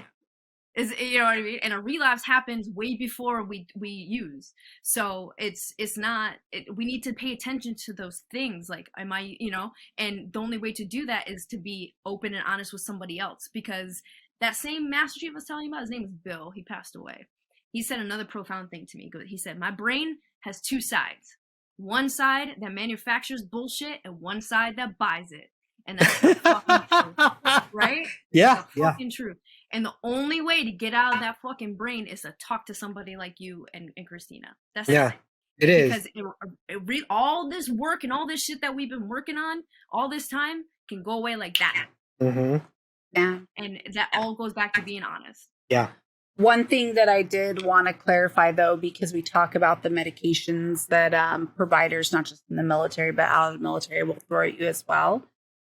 We don't discourage mental health medications. We actually do think that they can do wonders. And both of us are in a position right now where we have found ourselves going back to our mental health providers saying, okay, we're back in therapy. We're learning the tools, but we do need medications right now to help us as well. So we are both on mental health medications. So I don't want to give the impression that we're saying like they're all bad. Right. And they're not all bad. And there's always a time and place for them. When you find the one for us not to be medicated at all, right? Right. When I was on, when I had my, you know, I was medevac I was in the Bahraini psych ward, so I wasn't in I wasn't in a Navy psych ward. I was in a Bahraini one. Oh, wow. It was scary. I thought that they force fed me. They had people with Down syndrome that they were treating, which was really like it's a totally different world. I know that Bahrain is so close to like a Dubai and it's like all this glitz and glamour. Bahrain's fucking terrifying, especially if you're a woman. Yep. You know, like I really thought it was gonna be like Broke Down Palace where I was never gonna get out. I was really scared. And so, you know, they force fed me food and they also force fed me medication and never brought it up. Like, I just wanted to get back to the States. My medevac was 9 days long between Oman and Landstuhl, Germany. And I took the medication. Maybe it did work. I'm not sure because there was just so much shit happening. And that's what's important about medication and staying consistent, because it takes a long time to see if it actually works or not. Mm-hmm. And when I retired and I weaned off of my high dosage of antidepressants and antipsychotics, we had to do it in small doses because my dosage was so high. Yeah. And that was a crazy withdrawal too. You know what I mean? But I did want to mention too, since I talked about my medevac, is 15% of my proceeds from any money that I make from scrunchies goes to the USO. Yes. Because from my very first layover for my very first duty station here in Norfolk, they were there to save the day, to give me a place they gave me some snacks and some comfort, all the way to when I was in fucking Oman. You know what I mean? Like, it's all volunteer and donation based, and it's super important to me to give back. But going from Bahraini hospital to this little place in Oman with those volunteers in the USO, that was enough medication for me. But it's a scary. I can't believe that shit. Oh man, I thought I was gonna be stuck there forever. I knew what leadership was when I got to Balboa. I was so fucking lucky to be under Master Chief's wing and just see what a chief's mess really could be. You know what I mean? And I was a fly on the wall, guys. The shit I heard, the shit, I was exposed to just because of the job. And, I'll bring that shit to the grave. But at the same time, I saw what fucking real leaders do. Yeah. And talk. And like I said, most of my time was in garrison. So when I went out to sea, it's not like that. It's not, it's like, there's a couple, like what I would consider like true leaders, like how it was at Balboa. But then I just see, whoa, this is a whole different fucking ballpark, man. And now I'm the fucking weirdo. You know what I mean? Right. Like I'm the one causing problems because I'm like, like I'm saying, no, stop being a fucking pussy. Because let's be honest, a lot of admin, they're yes men, and I fucking wasn't. You know what I mean? And sometimes people didn't get it. I remember I would say, I'm trying to protect my people, and my Commodore would be like, my deputy Commodore at the time was like, what are you talking about protecting YN1? And if you don't fucking get it, then you don't fucking get it. You know what I mean? Like there's a lot of things that we protect sailors from that are nuances that aren't, it's hard to talk about, whether it's like racism, sexism, being fucking weirdos, you know what I mean? But there's no like tangible thing to be like report them for. It's just, you just fucking know. And then some people just they don't have that street mentality, you know what I mean? And by street, I just mean street smarts, and it's man, it's just throwing back a lot of memories for me, and I'm just so grateful to be in my living room in my house in Portsmouth, Virginia, you know what I mean? Right. Yeah, yeah. I learned early on how easy it is for leaders to make or break someone's. It's the same concept of, I have all these collateral duties to put on my eval, but I don't take them fucking seriously. Yeah. Like if you're a family advocacy, like FAP, a SAPper, a DAPA, whatever, like take that shit fucking seriously. It's more than just a mark on your fucking eval, bro. You know what I mean? Like that's a big deal. You can be the make or break of somebody's decision to take their life or not. Yes. You know what I mean? Yes. It's more than a collateral. It's so much more than collateral duty. And that's something that even if you go through training and you do your fucking NKOs or your fucking PowerPoints or whatever the fuck, like I hope one day they do a better selection of those people. You know what I mean? Like I think now SARP counselors can only be corpsmen, and correct.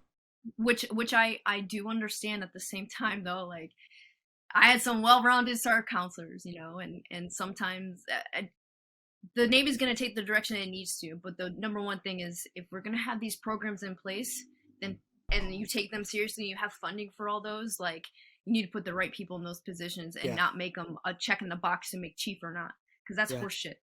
So we know. Like my first duty at Balboa was to process the first class evals, and there was 400 first class in a regular group. So there's I'm so glad I'm a civilian now sometimes. Well, what's crazy is talking about that. I was recently talking to a SARP counselor in the Navy, and when that program first started off, it was kind of known as a career killer. Yeah. If you're an HM1 or a first class, don't go to it. You won't make chief. It's a career killer. Now it's changed, right? So now it's one of the top things, like, which unfortunately just leads to people wanting to join those programs just so they can make the next rank. And it's not out of genuineness. It's not out of caring. When people ask me, Luis, what was your biggest downfall in your Navy career? I always used to say drinking. But that was bullshit, because my drinking was subsequent to the lack of me having the courage to speak about my mental health and what I needed to get better. Yeah. So my biggest downfall in my Navy career was the lack of speaking about my mental health. And I always say the second biggest downfall of my Navy career is just, and I've had great leaders in the Navy, I have. But to find genuine, caring leaders is a different. You know, Yeah. And a ev- risk yeah, to find them. It's a yeah. risk. Everyone knew how bad I was drinking. It wasn't a secret. But I can't tell you, not even on one hand, how many times a leader picked up the phone, called me out of the blue to just say, "Hey, Luis, how's today going? How are you doing with sobriety? Are you making it to your meetings? Do you need me to come pick you up and take you to a meeting?" No one ever did. It was always just, "Bring me your little sheet that you went to a meeting so you can take it to Check DAPA." in the box. And when I finally came to the position where I felt I had a little bit of influence in that aspect, I just went a different route, and I gave sailors what I personally feel is what I needed as leadership, was A, genuineness, caring, and B, having a true open door policy. Because I always hated that speech. I have an open door policy. Come see me. But the first thing I'm going to ask you when you knock on my door is, did you go see the person below me? So no, you don't have an open door policy. You have a chain of command structure that you want sailors to follow. Somebody told me once that not getting to an eval never killed anyone, and I remember my biggest shift from a YN2 to a YN1, the only YN1 in Balboa, right? Was to trust, because I thrive off being trusted, but to be able to trust my sailors to do something, that was a big shift for me. And I think that letting them do their own thing encouraged them to ask for help too. Yeah. And then after I got out, some of those sailors from Balboa that I had came and we shared very similar stories I had no idea about. And I'm just so grateful that they were able to talk about it with me after. It doesn't matter if we were in uniform or not. It doesn't matter. Or like you said earlier, people reach out to me, still refer to me as Y1 or whatever. And those are impactful things. It's not the people that recommended you for your map board or your sail of the quarter board or fucking, you know what I mean? Like, did your little midterm, like, what are the areas to work on? Horse shit. No, it's the ones that gave you the ones that laid into you. Because the ones that lay into you are the ones that care. Not the one you're, like, hey, I see a difference. Like you said, I see a difference in you. Like, what leads you to this? Like, real, like, take off. I love the symbolic, like, take off your rank thing. Like, bro, it's you and me. Like, what's going on? Yeah. Those are the people that are important. Those are the ones that are risky to find too, but we are so grateful. I know I'm so grateful. There was a one or two in my life, especially when I was drinking. They didn't have to do that, man. They could have just thrown me to the wolves and it would have been all legit. My DRB, my mask, all that fucking legit by the book. But they didn't, because they're fucking people. And I hope that they know at some point in their life that what they did by giving me a chance, that I took full advantage of it. And I hope that, I didn't let them down, you know what I mean?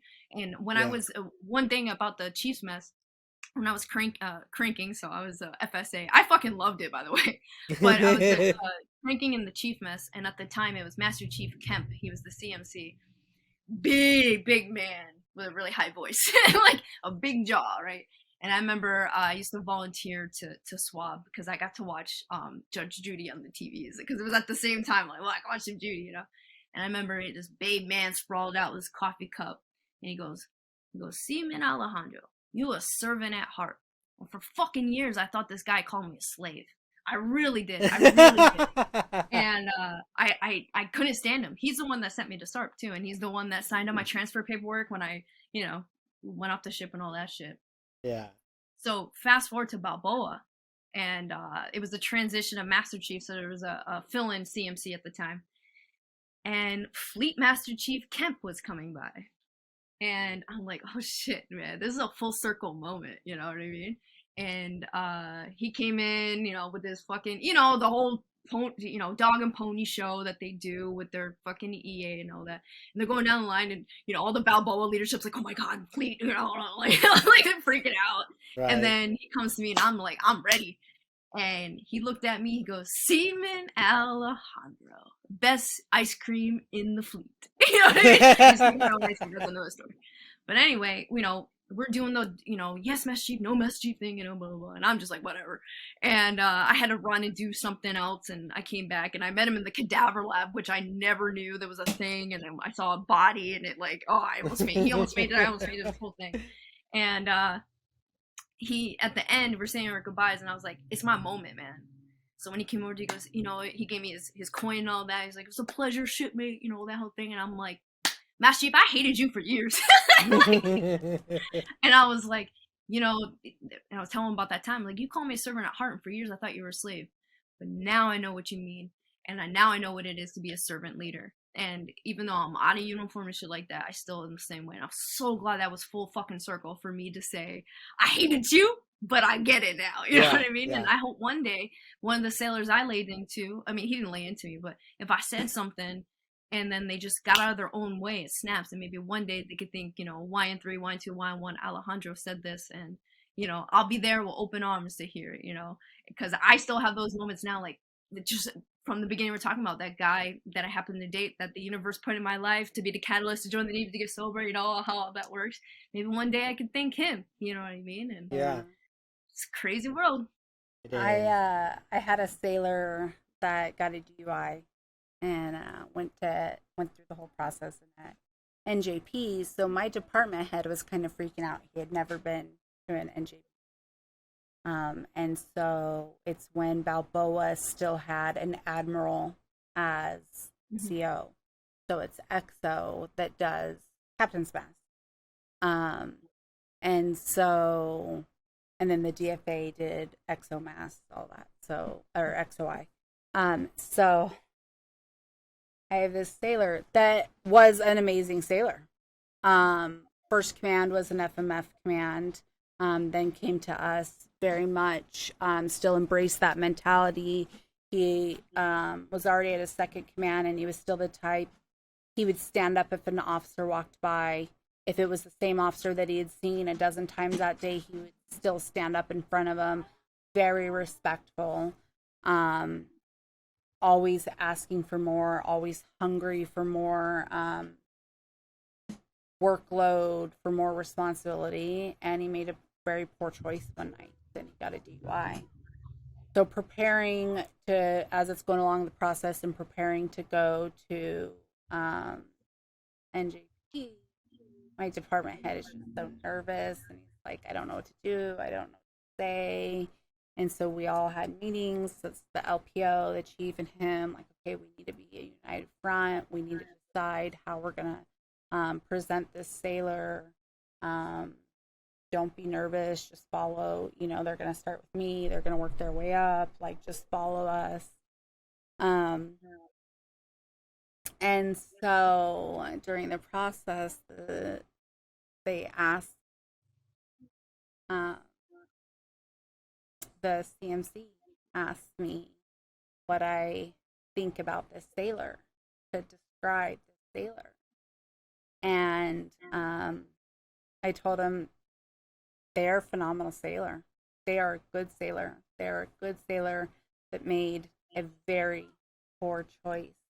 But this sailor is what we need in our workforce, and just held them praises. This master chief got so close up into my face, yelling at me, "This is not a good fucking sailor. If this was a good fucking sailor, we wouldn't be standing here right now. Blah, blah, blah, blah, blah, blah, blah." Backed up and said, okay, so now again, H1, I ask you, what do you think about this sailor? Smile on my face. Mash is a good sailor. Made a poor decision, and it does not define this sailor. The sailor is more than that. And I'm sure it made my chief man even more hesitant, but they stood their ground. They followed suit. The sailor got their rank stripped away, and worked their ass off. And XO had transferred, and was still local, but transferred commands, and worked their ass off, and made rank again. And because the sailor knows me and knows how bold and just the don't give a fuck I have, they asked me, will you call this '06 at their new command and ask them to put the rank back on me? Took it from me, and I want them to put it back on me. Fuck yeah. Okay. And they did. They traveled down to Balboa and put the rank back on the sailor. That's And so metal. I love it. I think that was that moment that sailor needed, and that was shortly before Louise was going to be the guest speaker at a corpsman ball on that we're having on board the Midway. And so at that point, I had a sailor, and I was like, this sailor could really benefit from talking, and gave him some really good advice. And the sailors never had another flaw in their career. See? And I'm probably going to be a fucking outstanding, or is an outstanding chief, because, you know, some people go through the whole career never getting caught. And sometimes even if I mean, I didn't, I should have, you know, but sometimes getting caught, and no matter, you just got to get beat down so you know how, so you can help the, you know, take the blows for the next guy, you know what I mean? It's like that humility, that ego, that acceptance. That's a big thing, is acceptance, because that sailor or a person in that situation could have easily went bitter. And said, you know what, then maybe I am I'll show you a piece of fucking shit then, you know, could have easily done that, but they didn't. And that's what I did. That's a beautiful story. It really is. It's not about the bumps that you encounter on the road, it's how you recover from them. Absolutely. Do you give up? Absolutely.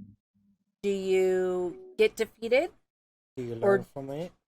Or do you learn from it, and do you say, you know what, I'm going to prove to them that the person they thought I was previously, I am that person, and work towards. That's such a badass story. Yeah, you know, when I retired, I put that in my retirement speech. I said, 22 years, I shouldn't be standing up here for multiple reasons. First and foremost, all the combat deployments. Secondly, my suicide attempt. But thirdly, the Navy and great leaders. You know, I was NJP'd 4 times, all due to alcohol-related incidents. But it was great leaders that saw my value and kept telling the Navy, give them another opportunity. We're going to lose a good one. And it is, you know, great leadership, great peer-to-peer mentorship can definitely have a great effect on our recovery. Really, it honestly can. Sorry about the toddler yelling in the background. It happens, man. I just got a cat, and he's just sleeping over there. So yeah, well, usually he's at school on Fridays. That's why we try to do it on Fridays. But he's been a little sick this week, so he didn't go. But sounds like he's doing a little bit better. yeah, I know, right? So, but Jenilee, it has been amazing. I would love if you ever want to come back again and share more of your story. So I know you do have more. Definitely when I upload this to the sites, I'll tag you in it. We'll put the links down to brokenyeoman.com so people can reach out to you, donate, help support you and your cause, as well. If there's anything that myself and my wife and the No Shame Warrior Foundation can help you out, please let us know, because it really does take a community to make this world a better place. And unfortunately, the powers to be in our country, and I won't get too political, don't seem too concerned about us little people down here. So it's up to us to save each other. Thank you, brother. And I just want to say, like, we've known each other. I've known you guys personally, not on a professional level, but I want to say on a professional level, thank you both for your service. You were both part of a different Navy than I was, And I know I always fuck with you, Louis, about what you've been through, because I just, you were looking for me. I wasn't looking for, I didn't know who you were. But I downplay it, I fuck around, but it's a big deal, and it is a really big deal. And thank you both for your service and what you've done. Oh no, thank you so much, and thank you for what you've done as well. Starting that SLIM program, like how impactful that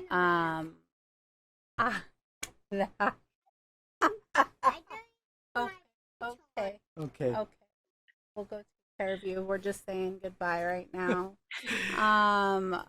No, just your forethought of making the Navy a better place. Regardless of what time period it was in. I can't even imagine how many sailors that impacted, and that's what needs to be thanked. So thank you, and what you continue to do with Broken Yeoman. We all say if we can only even affect just one person, we can affect even just one person's life, save one person, then it's worth it. But you're saving so many more people than There's that. too many people to save to be satisfied with just one. I'm selfish. I'll admit it. But thank you. Yeah, thank you so much, sis. Appreciate everything that you're doing. Love you to death. You are a sister for life. So unfortunately, you're stuck with me and Christina. But hopefully, hopefully, if our travels take us back to Norfolk, I would definitely love to catch up with you over some coffee or some lunch or breakfast or something, and whatnot. So it's kind of funny that 3 of the people that we love the most in our lives are young. Yeah. That's kind of yeah. But all right, sis, you have a great rest of your Friday. Keep rocking on. Love what you're doing. Love your message. And like I said, if there's anything we can do for you, please let us know. Likewise. All right. Have a good one. Bye-bye. Bye.